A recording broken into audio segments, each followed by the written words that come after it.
if consciousness exists beyond the brain, then why do so many people struggle to remember where they've been during dreams, OBEs, or before their birth? Is memory something the brain creates, or is remembering simply another ability that consciousness may or may not possess? Right? That's a great question. It is a That's a great really good question. question. I know. I was like, they'd be So dropping some really thick questions. yeah, no, that's a really good question. Yeah. And so, and I can only speak from obviously what I've experienced. Number one, consciousness doesn't have anything to do with the brain. I think that's where we need to start separating science from this.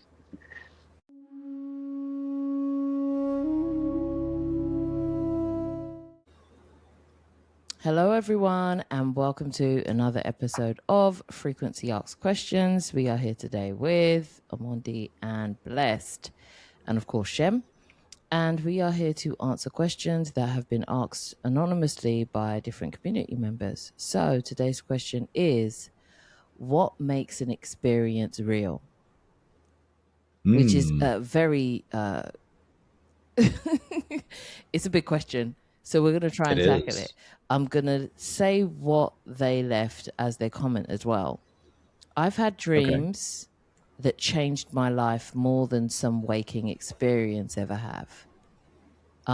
If an experience changes the way we think, feel, or live, does it matter whether it happened physically or in another state of consciousness? What actually defines something as real? Yeah, what I hear from that is you're asking what's real, and it's really simultaneously asking what matters, because what matters is what sticks with you, right? So if something is real, then I would even say most people probably see it that way, that like this cup is real. I'm touching it, I can hold it or whatever. You could say it's your five senses giving you an impression of it, but given what we know and where we're at and the experiences that we've all had, this is obviously much more illusory than it may seem. So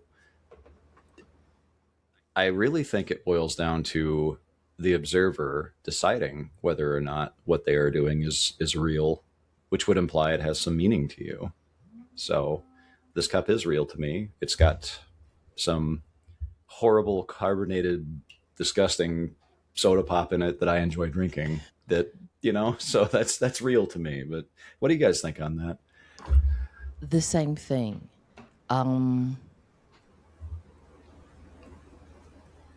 If there was one thing that I would take from the teachings of Christianity, was that not everything that you go into experience of value is going to be able to be seen. A lot of it's going to be felt, and you're going to have to use your, what they call faith, but what I know to be discernment, and your intuition to know what it is you're feeling into, and use that to determine what value you're going to attribute to it. So if you have had a dream and it has been life altering, as this person said, it's changed their life more than some of the physical things they've been through, which, let's face it, you can have something physical happen to you and check out. Yeah, that's true. If it's too painful, too traumatic, or if it's too boring, you could just be like, I'm out of here. Right. So if you have had a dream or been in dream state or even meditative state and had an experience that's really stuck with you and really changed you, then if you've attributed that to be life altering, then that's what that is. And then it's for the individual to determine if that's real or not. I would say, yeah. So is it real? If you think it's real, and if it's done something to serve you, and keeping it that way in that box as that label means it is for you, then I'd say, yeah, it's real then. Yeah, I like that. Yeah. You are the arbiter of your experience, right? So is it real to you? Then it's real. Yeah, exactly. Anything else? Yeah, I mean, you both actually covered that aspect very, very well. So for me, I'm not gonna even trying to say anything else in terms of that angle. I will probably talk more about the mechanics, what's going on here. And I realized one thing. I realized that you've got it's like in sound audio, you've got what they say high fidelity, meaning that its resolution is very, very defined and details and very fine, right? And reality works like that, depending of your level of lucidity. So if you're in a dream state, it can feel very, very, very real, right? Sometimes, if you have an out of body experience, some people report that the experience was realer than life here as well. However, I think that works both ways, depending on how you're able to use your vessel or your consciousness and expand it and your ability to focus. And I think that you can begin to see how real things are as you gain more mastery over yourself, over the way you perceive things and the way you feel about yourself and your identity as well. So if you identify yourself as seeing a mermaid, let's say, being real because you're someone who strongly believes that all these beings actually existed, then you may well experience that. And with the highest definition you could ever imagine, with high fidelity. And it's all about frequency. That's what I would say. So there's nothing unreal. Everything is real if you allow it. That's what I would say. And that's I like how that. I it like really that. works. Okay. Yeah, I like because that. it touches on that. You made me think of something: near death experiences, out of bodies, particularly the near the near deaths. Though, blah, the experience is typically shaped around the person's beliefs about what is real. Right? They believe their religion, therefore their religion is real to them. Therefore, they meet specific religious figures upon death. Or they have a very strong connection with a relative, they see their relative. There's so many things that are defined right then and there by what you already believe to be real, that that just speaks to that idea of you are defining constantly what is real to you. And no one else can do that. And you can, that's up to you. yeah, and you can define it because you can see it even in dream state. You can even bring so much more lucidity, but you can do it here in this life as well. If sometimes you eat food and you don't take a moment to really, you just mechanically eat, right? And you Right. could also be more focused on your experience and why am I eating, the texture, and things can feel really, really intense depending on what you do. And I found out myself doing it a lot with sorbet because I enjoy sorbet so much. Oh. So when I don't, I like literally suck all the flavors and juices there is in a sorbet. Like I go deep with it, and I'm getting the food experience, right? And I've noticed that I don't always do that with different foods. So my experience become very real, and I think that's like that with everything. We have this ability to expand that. It's all in us. Yeah. And it doesn't matter what state of consciousness you're in. So I'm guessing the person is asking because they're thinking like people are validating, say, dream state as being a fantasy or not being really real. But these are all dimensional spaces you create, your creator, so you can expand it and make them feel very vivid, depending on on that scale of which you want to reside on. Yeah. Yeah. Yeah. Yeah. You're very present and aware in that moment. It makes it all the more real. It's symphony of flavor from your sorbet. Exactly. I think we've answered that one. So let's move on to question number 2. Somebody asked, what if we're the ones being observed? Interesting. That's really interesting, isn't it? Okay, let me see what they commented. So whenever people talk about astral travel, dreams, or contact experiences, we've usually assumed we're the explorers. But what if that's backwards? Is it possible that whenever we have enter these altered states, we're actually stepping into the awareness of other intelligences who have been observing us all along. How would we ever know the difference? Ooh, I like that. juicy. Yeah. First thing that come to mind for me was Seth spoke on this a little bit throughout the Seth material, Jane Roberts. The idea of the painter is painting while being painted, and it's like this infinite just corridor of creation after creation after, and if you were to pull back and regress far enough, like you'd get, say, to the void or source or however you'd like to put it, the whole way down is just observer after observer after like and all of it is you just pushed out further and having a more unique experience, I guess, if you want to put it that way. But ultimately everything in creation is you, you're connected to it. So is it someone else observing you, or is it just another aspect of yourself observing what you're up to? I would agree that you're always being observed, I guess, if I were to just keep it short like that. Yeah, what do you guys think? When you said the piece about Seth, I thought about when I was a kid, I used to have in our family bathroom, there was a mirror in the front and there was a mirror behind. And I love that. If I stood in a certain position, I could see forever. forever in both directions. And I liken it to that. So it's like, yeah, I would say that was like a babushka doll or a Russian doll of just infinite one seeing into the other. So I definitely visualize that. And Yeah. it's funny because we've got the show called Big Brother here, right? Where we observe people, and we love observing nature and the little colonies of even smaller beings than ourselves. So the idea that we are being observed as well has definitely dawned on me. And I'm okay about it, considering as if I allow myself to be observed, I can also allow myself to be the observer as well. If the door swings both ways, I'm good. Yeah. Yeah, Yeah. that's You how I know, took it. it's funny. It's like the actor acting as an actor, isn't it?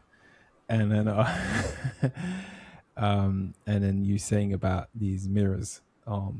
That's why they are portals. They lead to infinite potentials. It's all in front of us, isn't it? But I would say this as far as that. The idea of observing, if everyone observes everybody, then no one is observe anybody. And also the supposition that we are being observed, as opposed to a lot of the time we are our future self observing back ourselves in this instance. If I recall a memory of me being a child and I can recall all the feelings and everything, I'm observing that timeline anyway. So it's the assumption is someone else doing it. But because we're all connected anyway, even if it is somebody else, it's going all in the same pot, really. All Right. information is getting, archived, and say it almost doesn't matter. Yeah. I love bringing up the memory of, the earlier memories of yourself. Like, so you're the one observing yourself at this time from a time in the past. It also reminded me of a few instances I've had where I felt like I've been in somebody else's body in like a lucid dream state. All their memories, like I know where I am. I know the like context of where I am, but there's a lot I can't access because it's just a given for that situation. Like it's taken for granted. It's not active, say in whoever this person is field, and it could very well be me in another life. But like I'm observing them in that moment. Did they grant me permission? Did like why am I suddenly seeing through some gal's eyes laying on a blanket in a park somewhere? Like, was that me at some point? I don't know, but Yeah. yeah, I feel like there's always an observer somewhere. some time, some place, Yeah. I feel like that speaks actually to the observer effect in general, right? That quantum phenomena, where unless something's being observed, it's not like being held to what it is. Like the moment you look away, like my monitor disappears as far as I'm concerned. If what's back here? Like this isn't here anymore as far as I know. So, And you know what? yeah. It's funny because we put a lot of importance in whether you're being the observer or the observee, I guess. and But you can't help. You can't help it. You gotta observe. Like this is what we do. By default, it's what Right. we do. So, in a way, that's why it kind of renders it obsolete, really, because it's just there's no other ways but that. It's like manifesting. It's just that's what you do by default. You've got Right. your eyes, whether it's your third eyes or you're going to see some shit. Mm-hmm. And I ain't got nothing to see with you sometimes, but Yeah. Right. Well, that even unfurls. It's probably a little bit beyond the scope of the question, but that even furls into the idea of lack of judgment and all that too. Like, why would you ever, bring any sort of judgment against anybody else? Because everybody's observing everything constantly, all the time. If you want to put it in like grand scale terms, so everybody has therefore experienced at least secondhand, let's say, a lot of things, and yeah, I don't know. Everything just is that way. It just is. Yeah, and I think people are probably also wondering the difference between observing and being on a timeline. Observation, so-called spying on people, and I think these are all. I'm guessing the nuance people are asking at the moment. But hey, yeah, a little bit of fear-based narrative there, maybe. Right, exactly. What would this life be without it? Right, magical. But It would, yeah. Better in every way. Right. Okay, so that brings us on to our next question that we were asked. Okay. Can consciousness exist without memory? Okay. All right, I'll read on. Would you like me to read? No, I'm just like I'm trying to focus on reading while simultaneously trying to think of like what? Mulling over the question. Yeah. Mulling over the question. Okay, no, let me read first. No. I'm reading and mulling. I'll just read and then I'll let you guys mull and then I'll mull while you lot answer. That works better like that. All right.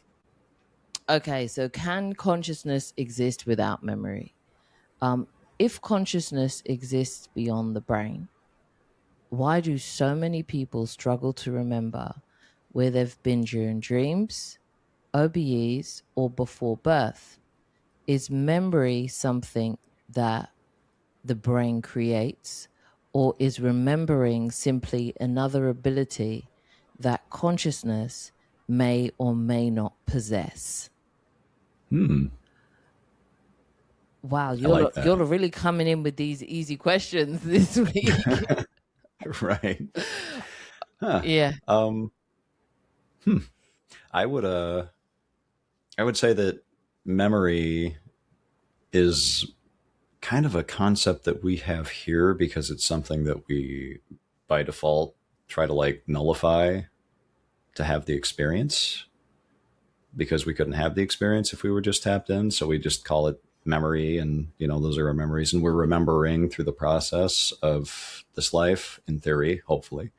But our default state would be one where that thing we call memory just is, and it's just something we constantly have access to. So, I'm gonna have to a little bit on that too. Anything? Well, yeah, for the one. Quick, bail us out. By the way, if we didn't open with this, not gurus, okay? Not you gurus. Not your gurus. So yeah, don't put us on a pedestal, guys. Yeah, we just out here. For the one who didn't get the memo, if you know what I mean, I will say this: Smooth. we process memory here through the brain, with our mind. The idea that it's stored around the area of the skull area, that area. So we think, okay, this is how it works, right? That's what. And what doesn't help is the idea that the third eye is here as well. So it's kind of all here, right? Now, we have big antennas, so these are receivers, right? But in this round one, memory is thought about, as opposed to when you're on the other side, is felt. So what I would say is if you begin to feel more here, even train yourself to, remembering an event, but also feeling that event, not just thinking of it. Then you begin to bridge the two and understand that, okay, it works like this, and trust it. And as you trust it, your experience on the other side, when you have an alternative state of consciousness, become more memorable because you recall it from a different perspective. Well, coming in from a knowing, even, which knowing is probably the ultimate memory because you just know and you don't need any other explanation. You don't need to, well, but how do I know? Or, and maybe you do that a little bit. I mean, I've done it before, but that speaks to kind of how flimsy our idea of memory is here too, I suppose, because you could know something and not know how you know it. You just know it. Is that memory? Is that, Yeah, exactly. I would say that our idea of memory that we've been taught has always been based that it's more of a physical thing than it is a etheric thing. Right. So I would say that, hang on, Corey's coming in. Hey, Corey. Hey, Corey. What's up? How y'all doing? We're good. Play the guy showing up track from like Kramer busting in the door. We need that. Woo, yeah, woo, scored. Hey, Corey. Good. How you guys doing? Can y'all hear me? Yeah, we can hear you. Yeah. Cool. I'm outside. That's cool. I was not expecting you to turn up. As soon as you said kid's birthday, I was like, it's a wrap. Thanks for that. Because I was about to say kid's birthday trumps all of this. Real talk. Yeah, but kinda. But it ain't my birthday, so shit. Well, you picked the perfect question to drop in on too. You did. Where we're at right now is, can consciousness exist without memory? I'm gonna go over what they said. Okay, so they said, if consciousness exists beyond the brain, then why do so many people struggle to remember where they've been during dreams, OBEs, or before their birth? Is memory something the brain creates, or is remembering simply another ability that consciousness may or may not possess?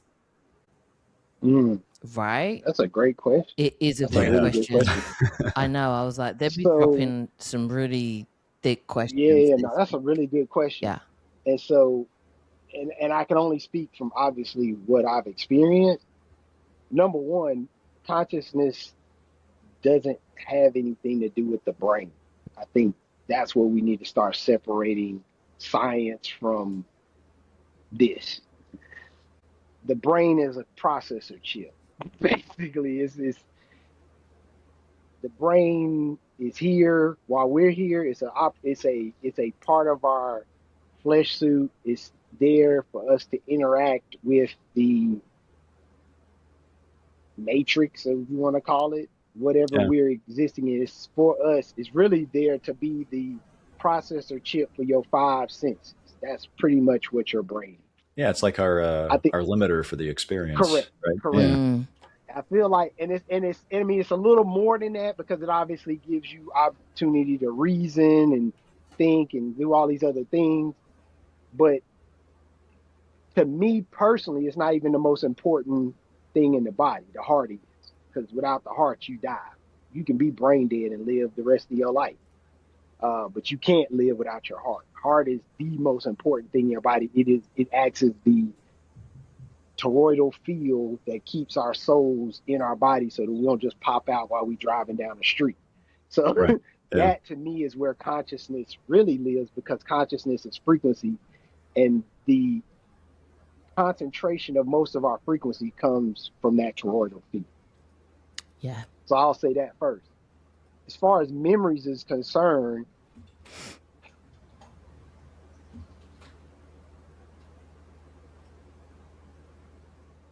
I don't know this to be true because I haven't seen it, but what I think is happening is when you go into these dream spaces, you're still passing, because people forget OBEs and learning more about dreams and lucid dreaming and all that stuff. It's kind of like a cheat code that we're not really supposed to explore just yet. Or now we are, but it's a cheat code. When you come in, you don't agree to explore that till a certain point. This is why most of us don't. This is why you don't remember where you came from, because that's part of the reason you come here, is in that state of forgetfulness, so you can have an honest experience. Like I say that all the time. If you come here with the full remembrance of who you are on the other side, which is from what Darius said, all the other constructs, you don't have to go through that forgetful state. Here, you do, because it is probably the most important construct of them all, because it's giving you pure experience without any knowledge of who you are, so that you can come here and be whatever you're going to decide that you're going to come here to be, without having to have the weight of guilt or remembrance or feeling like, oh, well, that's right, I'm a god, I shouldn't do this. But then if we all come here knowing what we are, then nobody's going to do any bad things. So then we don't experience the point of any of the bad. It defeats the whole purpose. Yeah. So that's why it's wiped away. I think, and again, I say that first, but then I say this, I don't know this to be true because I haven't seen it, but I think every time you go into a dimensional space, you're passing through this sea of forgetfulness, as I like to call it. So when you come back from a dream, you don't remember a lot of it because your consciousness isn't 100% there. Right. Your or consciousness you're rapidly here, forgetting it. Like, or you're instantly forgetting it when you come got like in. 2 seconds to remember where you were, and then it poof. Yeah. And then you'll get fragments of it. So again, every dream you don't forget. It's certain dreams you remember the rest of your life. Well, that's because you're probably more consciously aware. I want to say conscious. I'll say awareness, because consciousness exists in all states. You are 100% conscious all the time because you are consciousness. We just consciousness wrapped up in a nice little flesh suit. So you are conscious. So I'll say the word awareness. So you're not aware of certain things because probably you passing through this sea of forgetfulness every time you go to sleep at night. Like, the crazy part about this is that question is, most of us don't understand this is the dream. Right. This is the fucking dream. So when you go out of your body, that's reality. That's life. That's real life as a soul. So are we forgetting when we come here, or are we forgetting here when we go back there? Yeah. And are we keeping a recollection of everything going on here when we go back there? Yeah. So yeah, is it more about the memory, or is it about the the forgetting, I guess? Yeah. I like the piece that you said about where we think memories are stored. Exactly. And we think it's stored in the mind. Yeah, and because that's what we're taught, that it's in the brain, and it's and then once it's brain, and then this whole thing is the memory chamber and all these stuff, and it's like, no, it's in the ethers. It's in the all that is. And depending on how tapped in you are, you can get back to those those points of awareness. That's why there'll be some dreams that you have that you may wake up from and you remember everything, and then others that drip in through the day, or maybe something happens to you in this side of the veil, and you're like, it triggers that frequency for you to have all of the memories come through. So it's like you've tapped back into that part of the field that makes you, yeah, I've been here, hence deja vu. Right. Yes. Yeah. So you remember how we talk about everything is frequency, right? And you match frequencies with what you want to attract. Well, maybe the things you can't remember is because you're not on the frequency of that experience. Yeah. Yeah. And so if you had a bad dream, or if you had a low frequency dream and you wake up and you're high frequency, maybe you don't remember those low frequency dreams, and vice versa.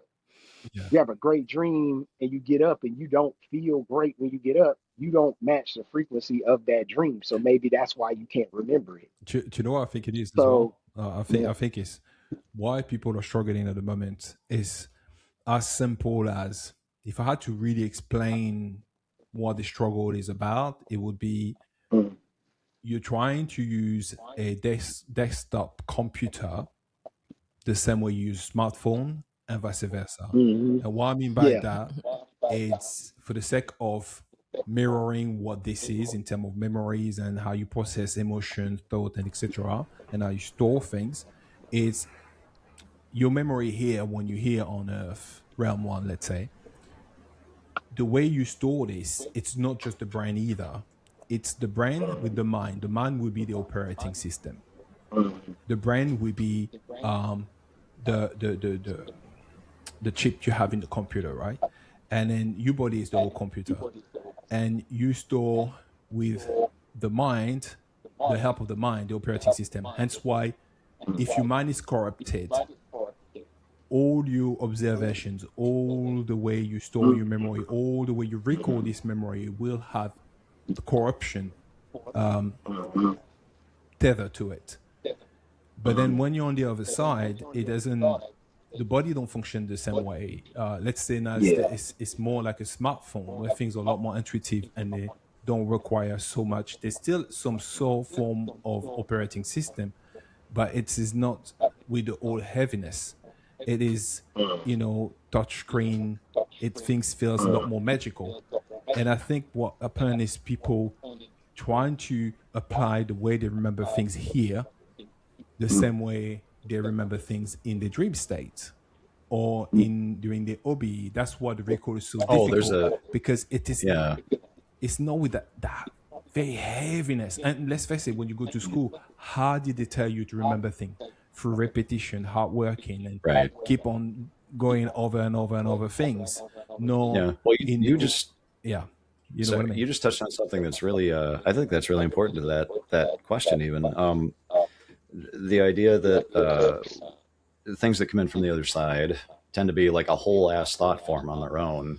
So as far as memory is concerned, translating that into meat sack, Yeah. brain mode can be quite a trick. And you can screw that up or have half of it, or like this doesn't process that so well. Mm-hmm. So yeah, that ties into the memory And aspect of it too. it's also, if you think of it, and I'm glad you used that computer analogy.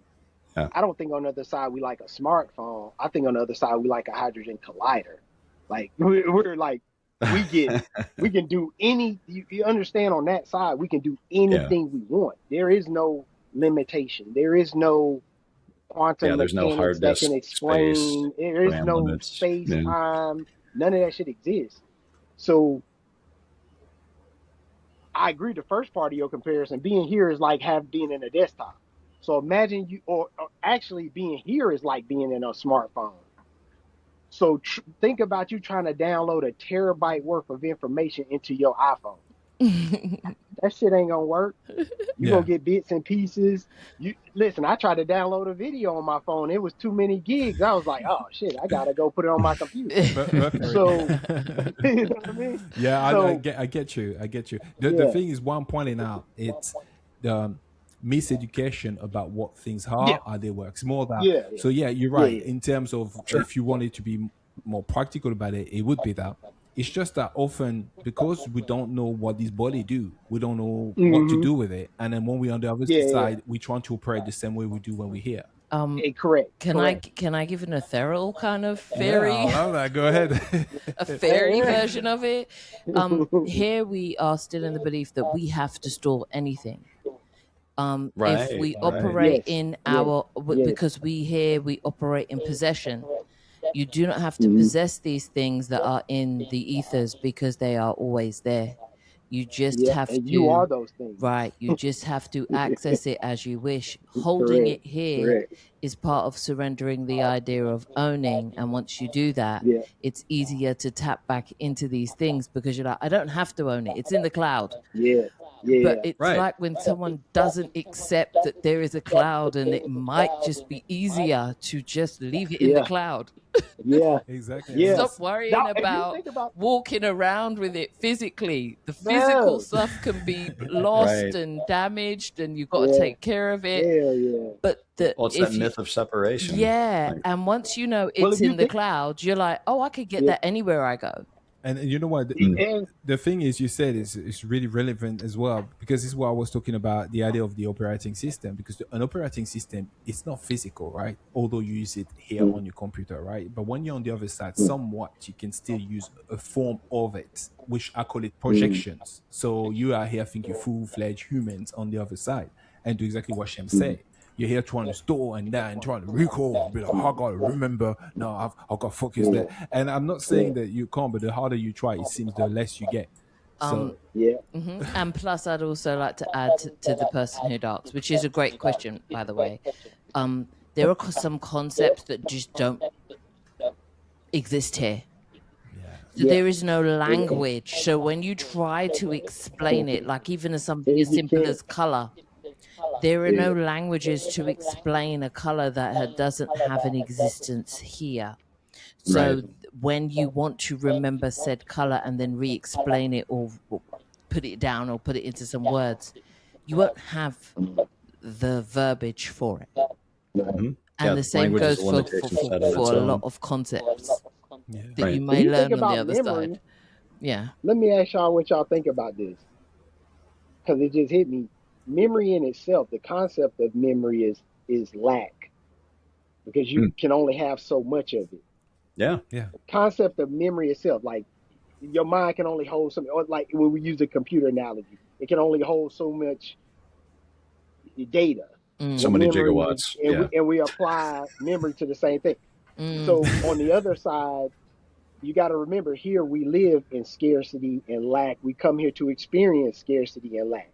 That's Right. part of it, not being able to remember, because you can't download a terabyte worth of data into a gig worth of space. You can't. Hmm. So memory itself and the concept of it is founded in lack and limitation. mm. Yeah. And the reason why you may not be able to remember a lot of this stuff is when you on the other side, you are the fullness of everything. You are in the fullness, like there is nothing limiting you from anything. So any Right. information you get, anything you see in a dream, OBE, whatever, what you saw, what you experienced was founded in limitlessness. And now you're trying to bring that back into a very, very, very, very, very limited space. Now, again, the more we ascend and become understanding of who we are on the other side here, we get abilities where that space becomes more, but it's still, you're not home. So you're still going to have some sort of limitation, because that's what this whole, literally this place, one of the founding things that we come here to experience is limitation. Right. That's the whole point. Yeah. It's the whole point. They come here. So I don't focus so much on trying to remember anymore. I focus on just experiencing. So even if it's a dream, let me just experience that dream. Whether I remember it tomorrow, it don't matter. The OBE, let me immerse myself fully in that OBE experience, and whatever I bring back is what I bring back. So I'm not trying to say memories don't matter, but just thinking where they come from, it come from a position of limitless. I mean, limit or scarcity, or I don't have, I need to remember this and I can't, because I can't stuff that experience into this amount of space. You, So I don't know. Okay. you know, I'm gonna have to move on. no, I know. I was just going to say basically Yeah, that we yeah. did answer the fact that consciousness doesn't need a memory. Yeah. It doesn't need a memory. No, That's it. That's it doesn't basic. need one. Let's move on to the next question. Blessed, if you have to go, we do understand, because I know you did prompt by saying you need like That's all 10 right. minutes, all right? Well, you know what? I'll give you a hot take on this one, and then yeah, All By all right means, then. keep going. Okay. Thanks for being here, guys, by the way. Many people describe encountering beings during altered states or dreams who never use words, yet somehow communicate complete understanding. Yeah. Mm-hmm. Is language a human limitation, or is there a deeper form of communication that consciousness naturally understands? Good Uh, question. Yeah. yes and Bless? yes, Yeah. though I don't think it's exclusively a human limitation. Because I feel like other places, at least in this construct, obviously have their own languages too. But um, yeah, I feel like it's a deliberate limitation. Language is just a deliberate limitation we all agreed to have, which is why there's also several of them here, and why you may not understand someone on the other side of the map from you. Consciousness itself, though, doesn't need language. You just get it. So that'd be my hot take.